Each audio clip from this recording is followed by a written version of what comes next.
UP21 classes में आप सभी लोगों का स्वागत है।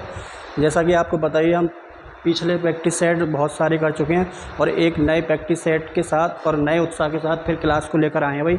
तो पीछे की वीडियो जो है ज़रूर देखते रहें और उन्हें एक बार उनके अच्छे से नोट्स बनाते रहें कॉपी पे बढ़िया से, और तैयारी भी करते चलें ताकि आने वाले एग्ज़ाम में अच्छा स्कोर कर पाएँ भाई।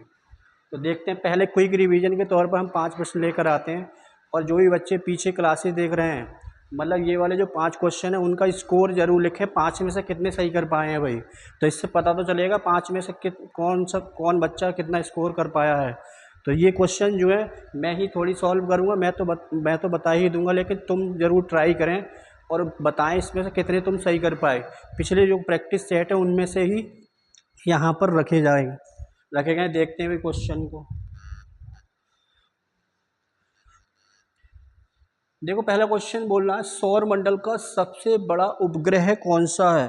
तो सौर मंडल का सबसे बड़ा उपग्रह की बात कर रहा है, ना कि ग्रह की बात कर रहा है।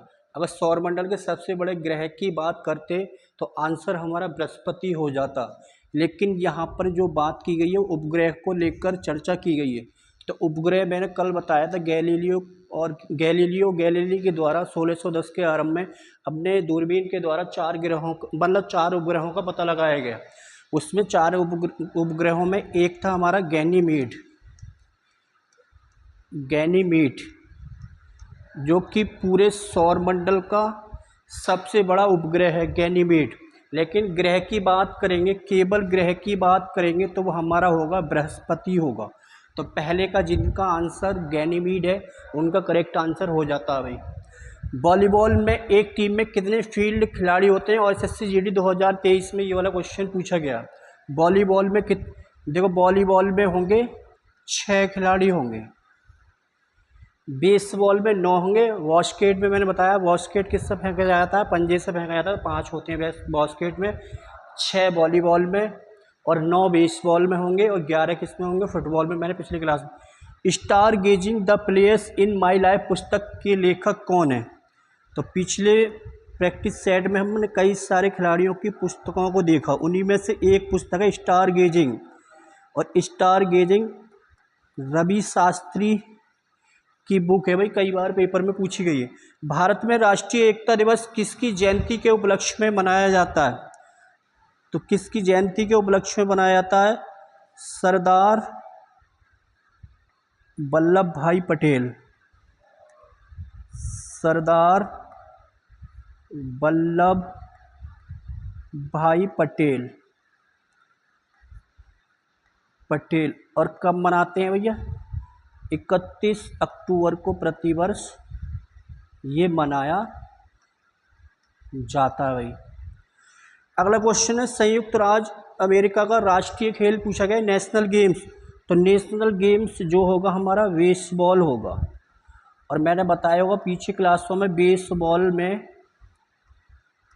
खिलाड़ियों की संख्या जो होगी वो 9 होंगे। तो ये 5 प्रश्न सॉल्व किए, और जो भी क्लास देख रहे हैं वो अपना स्कोर जरूर सेंड करें, मतलब 5 क्वेश्चनों में से मतलब कितने का आंसर तुम सही दे पाए, तो कमेंट बॉक्स में ज़रूर लिखें भाई। करते हैं प्रैक्टिस सेट की जोरदार तरीके से शुरुआत। भारत की मुख्य भूमि 68 डिग्री 7 मिनट ईस्ट और डैश के बीच फैली हुई है। तो एक तरीके से भारत की मुख्य भूमि का देशांतरीय विस्तार को लेकर चर्चा की जा रही है क्वेश्चन में। तो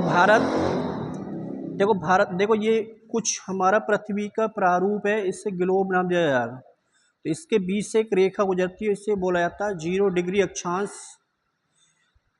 अक्षांश रेखा, और ये पृथ्वी को 2 बराबर भागों में डिवाइड करेगी।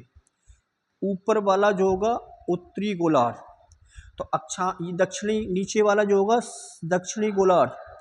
तो जो है भारत अक्षांश की दृष्टि से हमारा उत्तरी गोलार्ध में, तो मतलब वहाँ पर हमें अक्षांश के साथ किसे मेंशन करना है, नॉर्थ को ही करना होगा। लेकिन पृथ्वी के बीच से एक लाइन और गुजरती है जिसे ग्रीनविच रेखा के नाम से जाना जाता है, 0 डिग्री देशांतर रेखा। 0 डिग्री देशांतर, 0 डिग्री की देशांतर, इधर सामने वाला भाग जो होगा ये वाला ईस्ट होगा और ये वाला भाग जो होगा वेस्ट। तो भारत जो है यहाँ पर इस 0 डिग्री देशांतर के इधर मतलब जो मिलेगा पूर्व मिलेगा। तो भारत का जो देशांतर विस्तार जो शुरू होता है, कुछ भारत की मैप की लोकेशन देखेंगे यहाँ पर ऐसे करके कुछ ये मैप बना हुआ है भाई, देखेंगे थोड़ा सा यहाँ पर ये कुछ ऐसे करके लोकेशन है भाई। तो यहाँ पर तो भारत का ये वाला जो भारत देखो इस वाली लाइंस कहाँ पर मिलेगा, हमें यहाँ पर देखने को मिलेगा भारत। तो अक्षांश की दृष्टि से उत्तरी गोलार्ध में और देशांतर की दृष्टि से पूर्वी गोलार्ध में। तो यहाँ पर 0 डिग्री से स्टार्ट होगा तो भारत का ये वाला पॉइंट जो यहाँ पर ये वाला होगा 68 डिग्री 7 मिनट ईस्ट पर होगा ये वाला पॉइंट। यहाँ पर जो एक ये वाला जो मिलेगा हमें ये होगा 97 डिग्री 25 मिनट ईस्ट। तो भारत का ये वाला जो 97 डिग्री 25 मिनट ईस्ट वाला आंसर होगा। अब देखो यहाँ पर ये राज्य जो पड़ेगा हमारा ये वाला पड़ेगा इस वाले देशांतर पर गुजरात राज्य देखने को मिलेगा। यहाँ पर मिलेगा हमारा अरुणाचल प्रदेश। कौन सा भैया? अरुणाचल प्रदेश। कौन से देशांतर पर है भाई? 97 डिग्री 25 देशांतर पर, मतलब लास्ट में पड़ेगा यहाँ पर स्टेट ये पड़ेगा। तो यहीं पर भारत का सबसे पूर्वी बिंदु गुजरात में देखने मिलेगा, गौर माता या जिसे गाहिर माता कहा जाता है। लेकिन भारत का ये पश्चिमी विश्व पीछे वाली दिशा हमेशा पश्चिम होगी, सामने वाली दिशा होगी पूरब। तो भारत का यहाँ पर पूर्वी बिंदु जो होगा अरुणाचल प्रदेश में उसे कीबीथू बोला जाएगा। भारत में सूर्य का उदय सबसे पहले अरुणाचल प्रदेश से होता। तो ये भारत का 68 डिग्री 7 मिनट से लेकर 97 डिग्री 25 मिनट तक ये भारत का क्या है भैया? देशांतरीय विस्तार है। तो देशांतर की दृष्टि से भारत कौन से गोलार्ध में आएगा? पूर्वी गोलार्ध में देखने को मिलेगा। तो इसका आंसर ये होगा 97 डिग्री 25 मिनट ईस्ट। ईस्ट क्यों होगा? क्योंकि यहाँ पर ये दोनों मतलब 0 डिग्री के इधर है तो मतलब दोनों तरफ ईस्ट ही होगा। कभी कभी बच्चे गड़बड़ कर लेते हैं, ध्यान रखना दोनों तरफ ईस्ट ही होगा। अक्षांश की दृष्टि से पूछेगा तो नॉर्थ होगा। तो ये ध्यान रखना पहले वाले क्वेश्चन में। आएंगे भी अगले क्वेश्चन। निम्नलिखित में से किस शहर में अखिल भारतीय शतरंज संघ का मुख्यालय स्थित है? CHSL 2021 में क्वेश्चन तुमसे पूछा गया है भाई। जयपुर में, मुंबई में, चेन्नई में। तो कहाँ पर देखने को मिलेगा? चेन्नई में हमें देखने को मिलता है। इसे बोला जाता AICF all India chess federation, अखिल भारतीय शतरंज महासंघ 1951 में स्थापित किया गया भाई, 1951। इसका हेडक्वार्टर कहाँ पर है? चेन्नई में देखने को मिलेगा। इसके अध्यक्ष पहले थे भाई संजय कपूर। पहले इसके जो अध्यक्ष थे संजय कपूर, और संजय कपूर का जो स्थान लिया है वर्तमान में हमें देखने को मिलते हैं नितिन नारंग की बात करते हैं। नितिन नारंग इसके वर्तमान में अध्यक्ष हैं।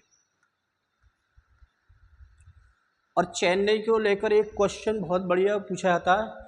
चेन्नई में ही 44वां शतरंज ओलंपियाड का आयोजन किया गया, जो कि फिडे के द्वारा विश्व शतरंज संघ के द्वारा आयोजित किया जाने वाला शतरंज से संबंधित टूर्नामेंट है, और वो भी चेन्नई में आयोजित किया गया।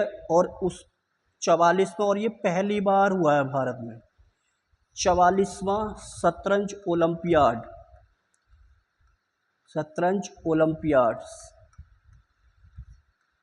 तो ये भी कहाँ पर है भाई? इस चेन्नई में हुआ, और ये भारत में जो हुआ है पहली बार हुआ है। और ये हुआ है भैया 2022 में हुआ है, 2022 में। तो ध्यान रखना ये काफ़ी पुराने क्वेश्चन पेपर में करंट अफेयर्स में पूछ लेते हैं। कभी कभी 2022 का हो सकता है 2024 में किसी एग्जाम में पूछे। तो इसका जो शुभंकर है यहाँ पर क्या क्या ध्यान रखना है? इसमें शुभंकर ध्यान रखना है हमें भाई, शुभंकर थाम्बे। शुभंकर जो था थाम्बे। अब देखो ओपन और महिला वर्ग में ये टूर्नामेंट खेला गया। कौन से? ओपन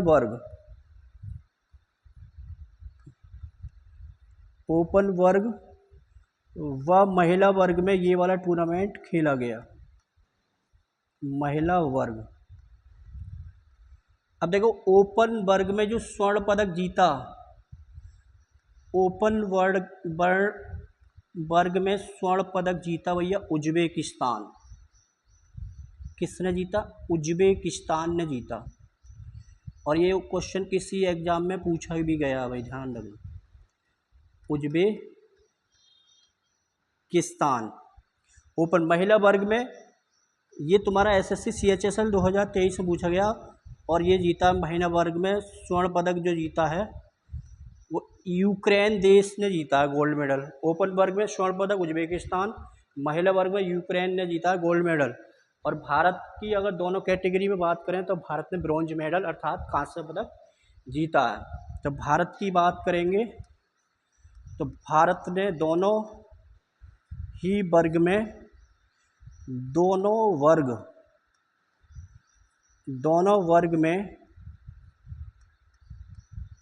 जीता है भैया ब्रॉन्ज मेडल। तो ये क्वेश्चन को लेकर हमें एक्स्ट्रा जानकारी ध्यान रखनी है। 44वां शतरंज ओलंपियाड 2022 प्रत्येक 2 वर्ष में इसका आयोजन किया जाता है। तो इसका मुख्यालय हमें कहाँ पर देखने को मिलेगा? चेन्नई में मिलेगा। आएंगे भाई अगले क्वेश्चन पर। भारत के नए 10 रुपये के मुद्रा नोट का रंग कैसा है? पिछली क्लास में मैंने 50 रुपये के नोट का बताया था फ्लोरोसेंट नीला कलर। अब पूछ रहा है 10 रुपये की नोट की चर्चा कर रहे हैं, 10 रुपये के नोट की चर्चा कर रहे हैं भैया। चॉकलेटी भूरा, हरा सा पीला, तो चॉकलेटी ब्राउन होगा 10 रुपये के मुद्रा नोट का रंग। अब देखो ये रंग हो गया तुम्हारा रंग, आकार, फिर यहाँ पर 10 रुपये के नोट पर एक चित्र किसका अंकित है ये पूछा जाएगा। रंग तो हमारा हो गया चॉकलेटी ब्राउन या चॉकलेटी भूरा। आकार भैया 63 mm गुणा 123 mm। चित्र क्या भैया? कोणार्क मंदिर का चित्र इस पर अंकित है भाई। 10 रुपये के नोट पर जो महात्मा गांधी के नई श्रृंखला का जो नोट है, महात्मा गांधी नई श्रृंखला का जो नोट है 10 रुपये का, उस पर जो रंग मिलेगा चॉकलेटी ब्राउन कलर मिलेगा 63 mm से लेकर 123 mm। और चित्र किसका मिलेगा? हमारा कोणार्क मंदिर का चित्र देखने को मिलेगा। अब देखो 10 रुपये के नोट के बारे में कर लिया हमने। 10 के बाद हम 20 रुपये के नोट के बारे में देखेंगे। 20 रुपये के नोट के बारे में अगर रंग की बात करें, हरा सा पीला, हरा सा पीला कलर है किसका? 20 रुपये के नोट का। चित्र जो मिलेगा यहाँ पर एलोरा केव्स, एलोरा गुफा महाराष्ट्र का चित्र देखने को मिलेगा, गुफा। साइज जो मिलेगा 63 mm गुणा 129 mm का साइज देखने को मिलेगा। तो ये आकार पेपर में पूछ लिए जाते हैं भैया। 10 रुपये के नोट का 63, 10 का 63 और 63, 123, 29। 50 रुपये का नोट का एक बार फिर से रिवाइज करते हैं भैया। 50 रुपये के नोट का जो कलर है फ्लोरोसेंट नीला, एक बार से पुनः रिवाइज करते हैं, फ्लोरोसेंट नीला। और ये कलर जो पूछा गया है तुम्हारा SSC GD 2023 के पेपर में पूछा गया, महात्मा गांधी श्रृंखला के नए 50 रुपये के नोट का रंग कैसा है? क्या भैया? इस चित्र देखने को मिलेगा हम्पी कर्नाटक का चित्र देखने को मिलेगा। साइज यहाँ पर हो जाता है 66 mm इंटू 135। ये सारे नोट के बारे में कर लेंगे। तो यहाँ पर हम सुमेलित करने वाले 2 क्वेश्चन लेकर आएंगे और पुनः से एक तरीके से तुम्हारा सा फिर से क्वेश्चन हम रिवाइज करा देंगे भाई। तो ये 2 नोटों के बारे में हमने डिस्कस कर लिया। 10 का और 20 का ध्यान रखना है, इनके 3 टाइप के क्वेश्चन पूछे जाएंगे पेपर में, और 50 का हम पहले ही कर चुके हैं। आगे 100 का भी करेंगे, 200 का करेंगे, फिर 2000, मतलब 2000 का नोट अब फिलहाल तो बंद हो गया। 2000 नोट का और 500 के सारे नोटों के बारे में देखेंगे भाई। अगला क्वेश्चन, विटामिन बी कॉम्प्लेक्स में कितने विटामिन होते हैं? 6 भैया, 8, 5 या 7? तो बताएंगे एक बार ज़रा कितने होते हैं भाई? 8 होते हैं। कौन कौन से 8 है? देखो, विटामिन V1, इसका रासायनिक नाम होगा thiamine. V2 riboflavin,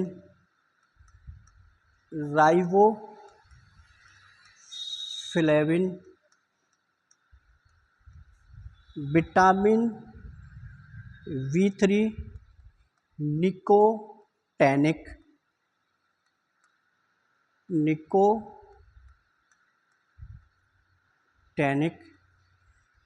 vitamin V5 आएगा बी कॉम्प्लेक्स में, पेंटोथोनिक एसिड,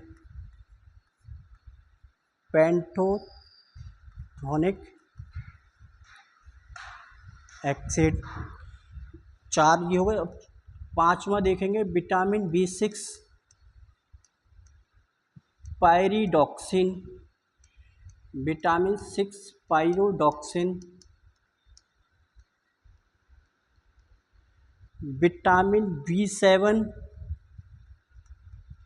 का रासायनिक नाम बायोटीन। इनके रासायनिक नाम पूछ लेते हैं पेपर में, ध्यान रखना, बायोटीन। विटामिन V9 का रासायनिक नाम फॉलिक एसिड, फॉलिक अम्ल। एक बी कॉम्प्लेक्स में आएगा भैया विटामिन B12 साइनोकोबाल्मिन, साइनोकोबाल्मिन।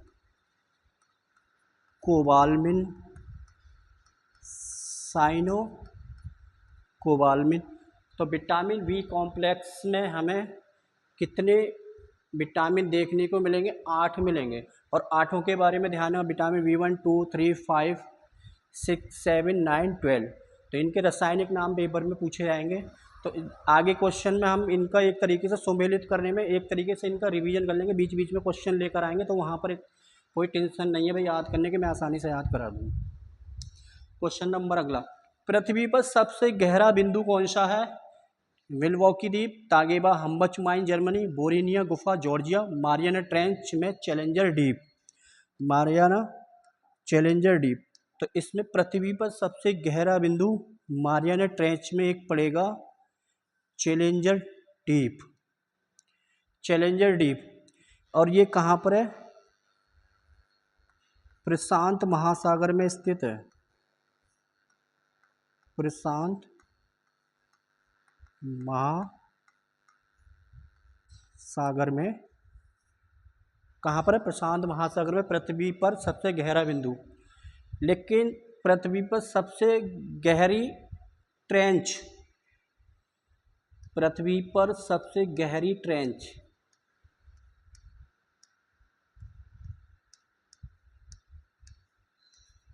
गहरी ट्रेंच, या इसे बोलेंगे गर्त, या इससे बोलेंगे खाई। कौन सी भैया? मारियाना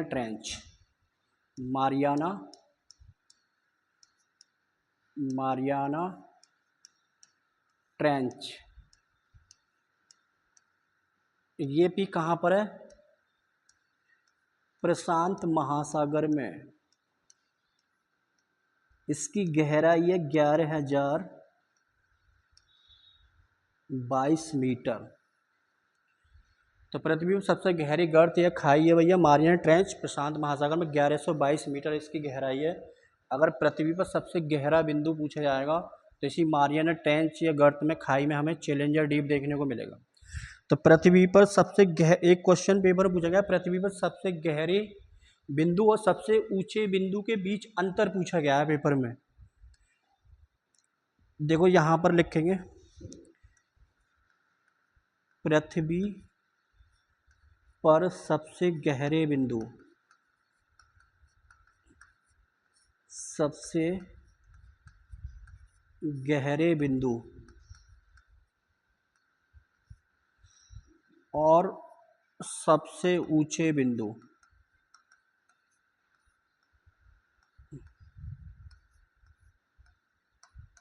पता ही होगा ज़्यादातर बच्चों को। पृथ्वी पर सबसे गहरा बिंदु है, ये है भैया मारियाना ट्रेंच। मारियाना ट्रेंच कितना भैया 11,022 मीटर। पृथ्वी पर सबसे ऊंचा बिंदु है हमारा माउंट एवरेस्ट। माउंट एवरेस्ट और इसकी जो हाइट है 8,848 मीटर। अब इन दोनों के बीच का अंतर पूछा, इसके बीच का अंतर पूछा गया इन दोनों को। पृथ्वी पर मतलब सबसे ऊंचा स्थान और सबसे गहरा स्थान, इन दोनों के बीच का अंतर है, तो यहाँ पर जोड़ देंगे तो ये 20 किलोमीटर होगा। कौन सा? 20 किलोमीटर। मारियाना ट्रेंच और माउंट एवरेस्ट के बीच जो अंतर है वो 20 किलोमीटर का अंतर है, और ये पेपर में क्वेश्चन आपसे पूछा गया, इसके बारे में ध्यान रखना है भाई। तो इसका जो आंसर फिलहाल हम डी कर देंगे। क्वेश्चन नंबर अगला, निम्नलिखित में से किस उत्सव का संबंध माजुली नदी द्वीप से है भाई? कल्पतरु उत्सव, ये हमें देखने को मिलेगा पश्चिम बंगाल में मनाया जाने वाला फेस्टिवल है।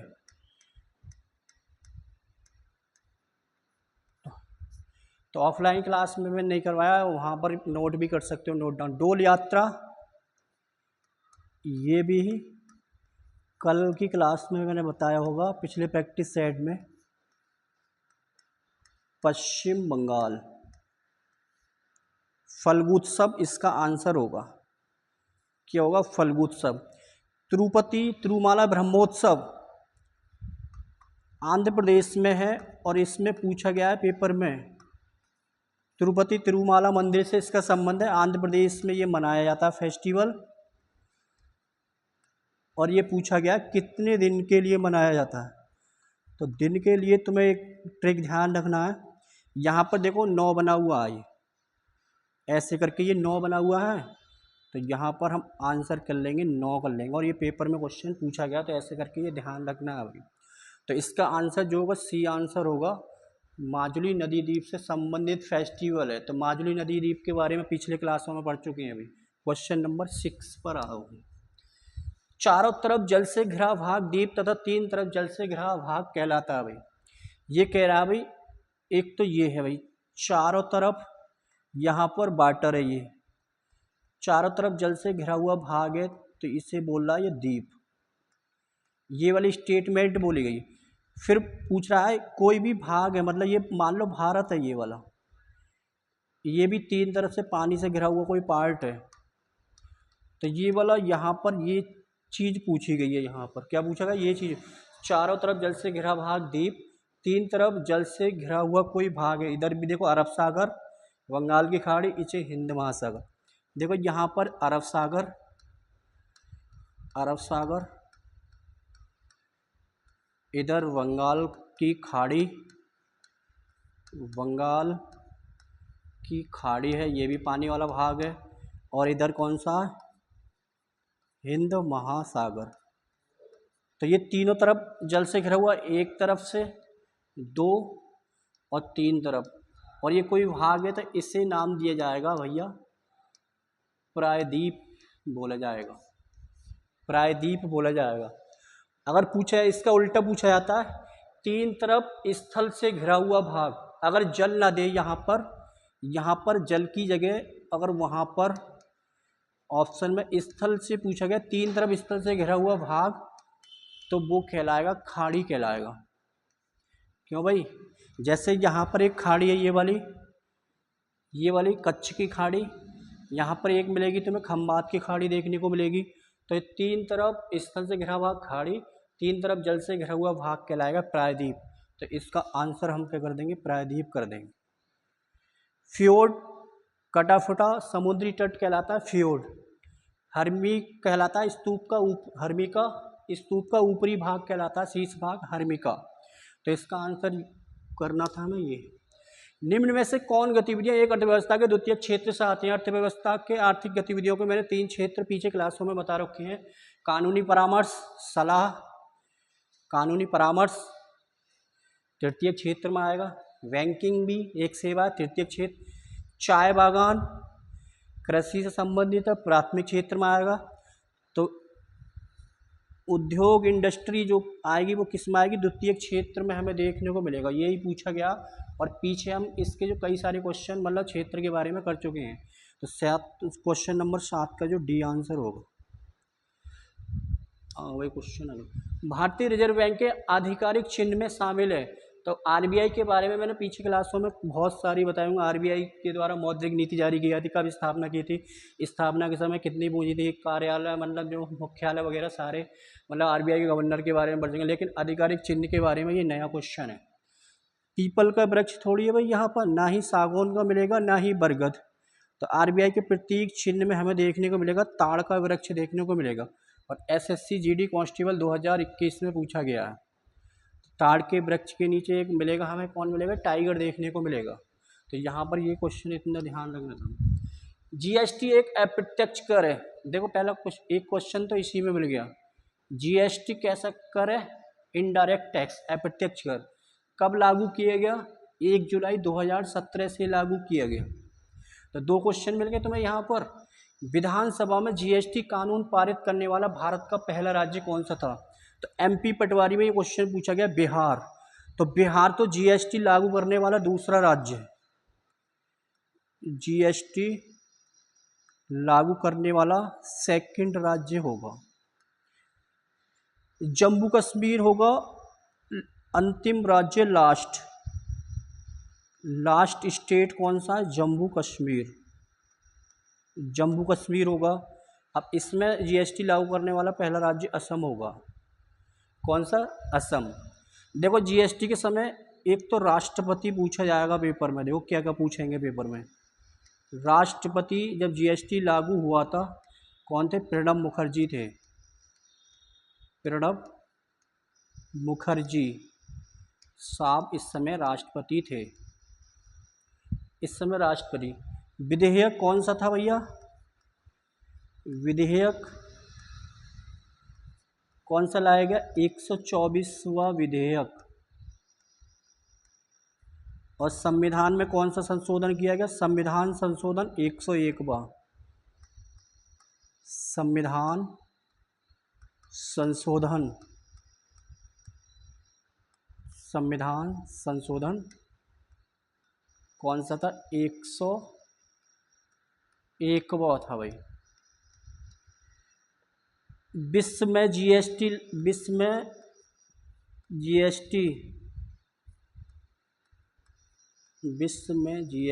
लागू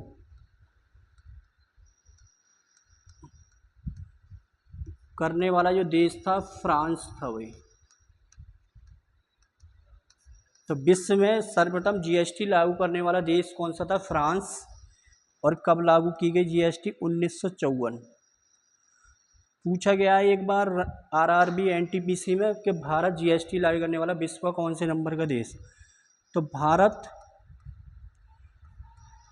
जो है भैया 161वां देश है। कौन सा, 61वां देश। फिर ये भी पूछा जाता है किस वर्ष के बजट में भारत में जीएसटी का जिक्र किया गया।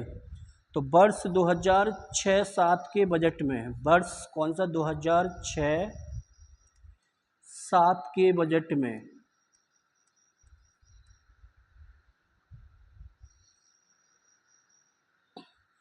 2007 के बजट में जीएसटी का जिक्र किया गया कि बजट में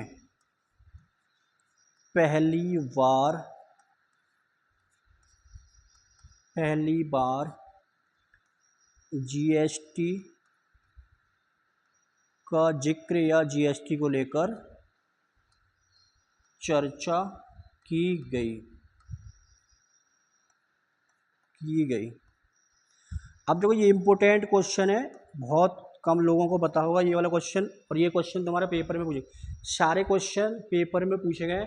अब देखो जीएसटी के बारे में इतना सा बड़ा, अब जीएसटी परिषद के बारे में अगले क्वेश्चन लेकर आएंगे, तो जीएसटी परिषद के बारे में बताएंगे। जीएसटी परिषद का उल्लेख मतलब कितने सदस्य होते हैं इनमें, और इसका अध्यक्ष कौन होता है, और जीएसटी कौन से आर्टिकल में है। जीएसटी परिषद मतलब जीएसटी नहीं बल्कि जीएसटी परिषद, तो इसमें कौन सा आंसर सी होगा। इतनी सारी जानकारी आगे क्वेश्चन में देखने को मिलेगी तुम्हें। निम्न में से कौन सा स्थल फतेहपुर सीकरी में स्थित है। महाबोधि विहार, ये मिलेगा हमारा कहाँ पर, बिहार में देखने को मिलेगा, बिहार। बिरला प्लेनेटोरियम, ये मिलेगा हमारा पश्चिम बंगाल में देखने को मिलेगा, बिरला प्लेनेटोरियम। गोल्डन टेम्पल कहाँ पर देखने को मिलेगा हमें, भारत में अमृतसर में देखने को मिलेगा। अब इसका जो आंसर होगा पंचमहल होगा। पंचमहल कहाँ पर है, फतेहपुर सीकरी किले के अंदर है, और इसका निर्माण पूछा जाता है तो अकबर ने करवाया था। भाई कई बार पूछ लेते हैं, अकबर ने करवाया। पंचमहल कहाँ पर है, फतेहपुर सीकरी किले के अंदर देखने को मिलेगा। भाई तो आज की क्लास कैसी लगी एक बार कमेंट में ज़रूर लिखेंगे। भाई आज हमने प्रैक्टिस सेट 31 के मतलब 10 क्वेश्चन सॉल्व किए। आज के लिए इतना ही, कल नेक्स्ट क्लास के साथ फिर मिलेंगे, तब तक के लिए जय हिंद जय भारत।